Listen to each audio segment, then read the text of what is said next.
Angela here with you. Hi, Dr. Patty. Hey, so in this one, we're going to talk about a very common health issue, and that's snoring.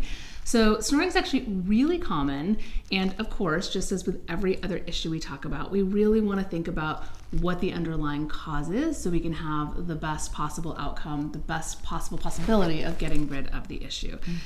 So with snoring, this is really about, in some way, air having difficulty getting through our nasal passages or our mouth while we're trying to breathe at night.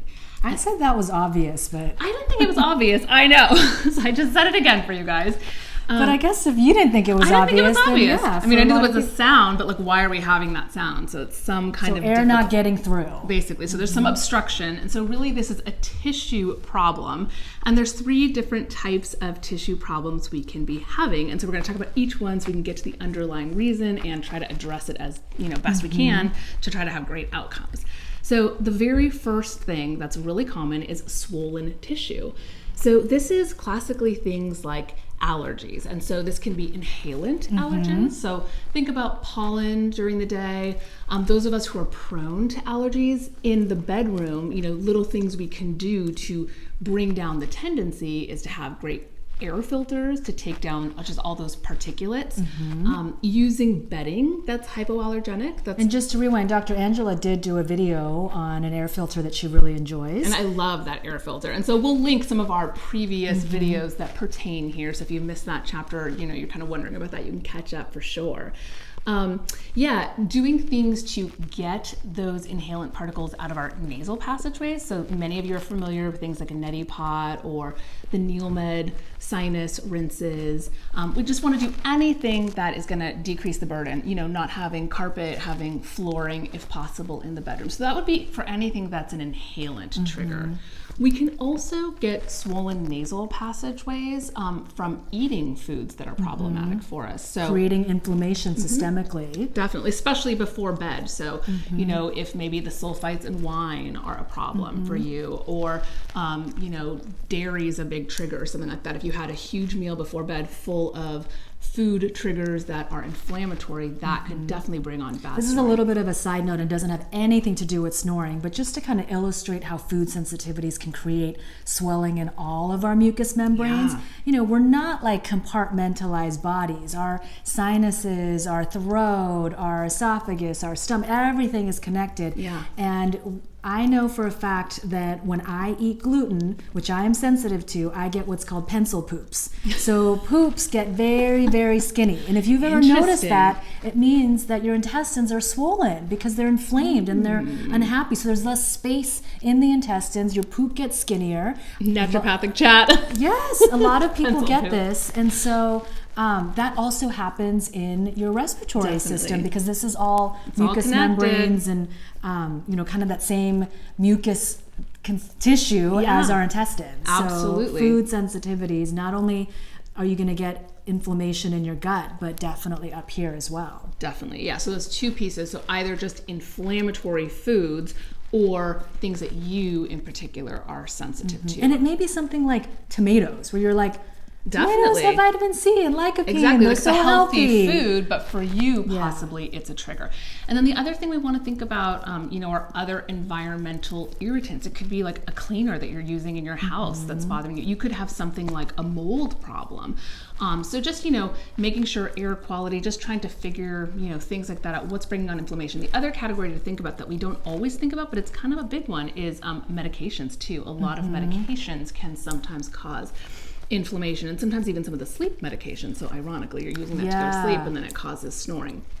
So, and that's because it can create more laxity.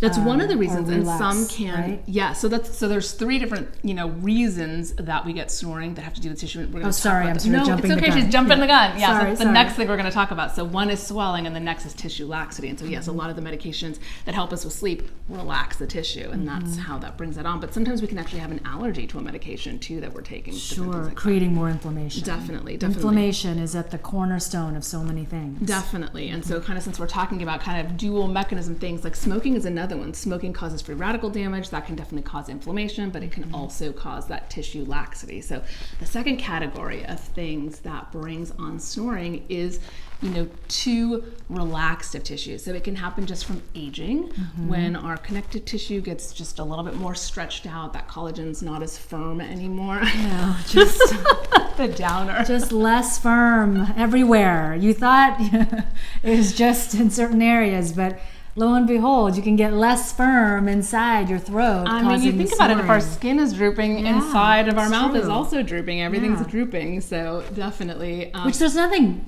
we're not, No, we're not against, we're definitely like all about aging gracefully, and this Yeah. is the natural process. But if it leads to health issues, then we gotta address them. Yeah. Because I mean, really, snoring is annoying to any partners that are in the room with us, but also it's a health issue that, if you're not oxygenating well, depending on the severity of the snoring, that's a problem. You get fatigued the next day, so we've got to address snoring for multiple reasons. Okay, so back to lax tissue. So, just stretching out of collagen, but also, I mean, we could be really young and have poor muscle tone. So, sometimes with a lot of weight gain, if we're just out of shape, that's something that can happen. So again, getting to the root cause of things, how do we address this? Well, positionally is going to be one of the quickest ways to address snoring that's caused by tissue laxity. So just, if you tend to like to sleep on your back, it's a really bad position for snoring if you have lax tissue, because basically the back of the throat gets obstructed. So you want to try side sleeping if you Because can. all that tissue is just going to kind of fall due to gravity and block Exactly, your airway. like the uvula gets long, everything just, starts to come down. The uvula is that punching bag at the back of your The little throat. dingling thing Yeah. at the back. Yes, exactly. And then other things that may take a little bit longer, we can do things to actually work on the integrity of our collagen, doing all the dietary things we've talked about in other videos. So we'll link, we have collagen video, we have like our MSM connective tissue videos, so we can link those for you. Those are things that would take longer, but To build that. the strength, Yeah. it's not overnight. So for overnight, turn sideways or get a pillow that wedges you Yeah. up or brings your Take head the up. collagen for months, but in the immediate, just turn over. And use that pillow to prop yourself up 4 inches or wedge. So the other category that really brings on snoring is too much tissue. So this kind of sounds similar to the swelling thing, but this is actually something where it can be just genetic, the way we're built. We might have more narrow passageways, more muscle, thicker tissues. Or how your soft palate is Exactly. structured. Definitely. Weight definitely affects this one as well. Just, more fat tissue in the area can, make it harder to breathe, essentially. And then what other ones for this? I'm blanking. There was one other one that was, structural. So if you have chronic allergies, say, it's really common to have things like polyps form or just different things that are actual physical obstruction. So the ways to get at this category are going to be, definitely working on things like weight loss. Again, it's going to take a little bit longer. There are over-the-counter types. I mean, don't you love it? We're like, you can have snoring because you have too much weight. So the treatment is to lose weight. I know, sorry. But It's true. It is true. That's the reality. And there are other workarounds. So it's just kind of knowing what our options are, and then you Yeah. get to choose which ones you want to take on. Those breathe right strips, literally, they're going to open up your nostrils and let more air get in. The same way there's those bite guards, there's also little mouth devices that keep your mouth open and let more air in. I haven't used one of those. My feeling is they might just really make you really dry when you're sleeping. So True. And they might kind of tense up your jaw muscles. Yeah. So you might be getting one thing and giving up another, or however that saying goes. definitely, and so maybe like use a humidifier or different modifications. But those are easy. But then you might get mold, which then you might have allergy to mold, and then you might get more snoring because of inflammation. So Terrible. Really, just working on losing the weight and getting sometimes having to have surgical procedures to cut out some of that tissue, or laser some of that tissue. Yeah. I mean, we want to try to do things as non-invasively as possible. Yes. do easy things like those breathe right strips if they don't annoy you. It's just like a little Band-Aid that holds your nose open. It's fine, you know. But you definitely, if this is not resolving, you want to get as a last resort or farther down. Absolutely, the road. because sleep quality is important. You really want to get sleep apnea checkup as well. Just get worked up for sleep apnea, because not everybody who snores has sleep apnea, but people who do have sleep apnea snore. So just making sure that sleep apnea isn't the underlying issue that needs to be addressed. And you know, if something like that's going on, there are things that the ENT can help us with, like the CPAP machines. There are definitely other professional medical devices that can be used, and then things like we mentioned. Not the sexiest machine, but they have saved so many lives. I mean, you're blood basically pressure issues. Yeah, if you have sleep apnea and you're not correcting it with, you know, this forced airway machine, then, you know, again, blood pressure, dementia long term, because you're not oxygenating your brain. You're just daily losing oxygen. And so with that, I just want to, you know, interject and say, if you're having a lot of fatigue during the day and waking up with headaches, you know, as opposed to like later in the day, it might, and there's other symptoms related to sleep apnea, but you might want to check that out. But I think it's a very important thing to note that just because you snore doesn't mean you have sleep apnea. Yeah. I think that's crucial that you said that. And if you are with a partner and they're noticing you sort of choking or gagging or holding your breath at night while you're snoring or not, you know, not breathing, that's definitely a sign of sleep apnea. Yes, you want to get checked out, because you know, we want to address that. That's really a deep health issue that needs to be corrected. You know, and when in doubt, go get checked out. And these are a lot of, you know, non-invasive, easy things that you can try as well.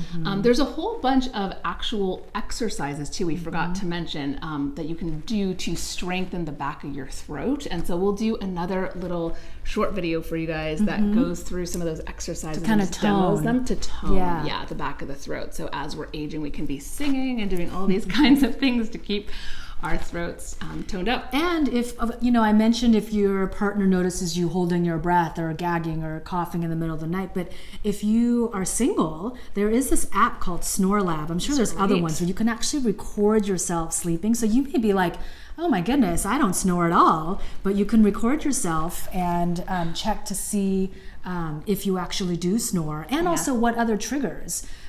So I just want to kind of also make sure and input that, like, you know, Dr. Angela mentioned smoking, but being too tired, alcohol. How many of you have ever been on a trip with friends or with your partner and they've gotten a little drunk or had too much alcohol and they are not snorers, but then all of a sudden are snoring? That kind of goes back to that tissue laxity and it kind of making the tissue inside your throat and in the, you know, your upper respiratory system too relaxed and then blocking the airway. So that's why that happens. And so definitely being too tired and drinking, smoking, these things can also contribute to those issues.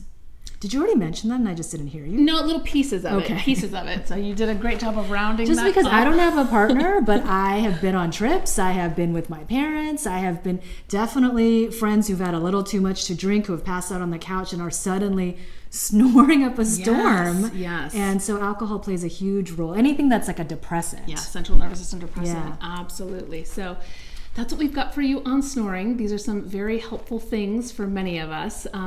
Share with a friend who you know snores. And if your partner snores and, you know, you're taken a long time for that to heal, or it's taken a minute, I mean, just invest in some earplugs for the time being, you know, so that you can actually get some sleep, or some good noise canceling headphones while your partner works on that. No need for two people to be losing oxygen and sleep. Yeah, you know, or other bedrooms or whatever needs to happen in that transition, because you need your sleep. Exactly. Sleep is so important. Sleep is so important. Thank you so much. Thanks for being here with us. We'll see you guys next week. Keep letting us know what you want to learn about. And if some of you guys were major snorers and you had, you know, great success recovering, let us know what you did so we can all learn together. Yeah. All right. We'll see you back here soon.